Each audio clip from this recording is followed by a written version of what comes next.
താത്തയും കൂടെ ചുമ്മാ പുറത്തിരുന്ന് സംസാരിക്കുന്ന സമയത്ത് എന്നും ഉണ്ടാക്കണേനെക്കാട്ടിയും വെറൈറ്റി ആയിട്ട് പാസ്ത ഉണ്ടാക്കാൻ തീരുമാനിച്ചു.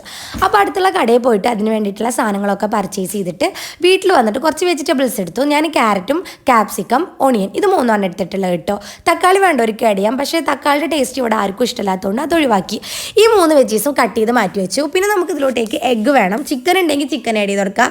അപ്പോൾ എഗ്ഗ് എടുത്തിട്ട് ഉപ്പും കുരുമുളക് പൊടി ഇട്ടിട്ട് ഒന്ന് സ്ക്രാമ്പിൾ ചെയ്ത് മാറ്റി വെച്ചു. അതുപോലെ തന്നെ മയോണൈസും അടിച്ച് മാറ്റി വെച്ചു കേട്ടോ.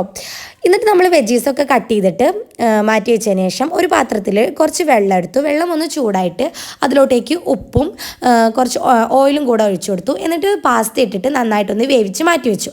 വേവിച്ച് മാറ്റി വെച്ച പാസ്ത ഒരു പാത്രത്തിലോട്ട് മയോണൈസ്, സ്ക്രാമ്പിൾ ചെയ്ത് വെച്ചിട്ടുള്ള എഗ്ഗ്, കട്ട് ചെയ്ത് വെച്ചിട്ടുള്ള വെജീസും കൂടെ ആഡ് ചെയ്ത് കൊടുത്തു. കെച്ചപ്പും കുരുമുളക് പൊടി ഇട്ട് നന്നായിട്ടൊന്ന് മിക്സ് ചെയ്തു. അപ്പോൾ ഇത്രയേ ഉള്ളൂ പണി. ഇഷ്ടമായി ലൈക്ക് ചെയ്യുക, ഷെയർ ചെയ്യുക, സബ്സ്ക്രൈബ് ചെയ്യുക. ബൈ.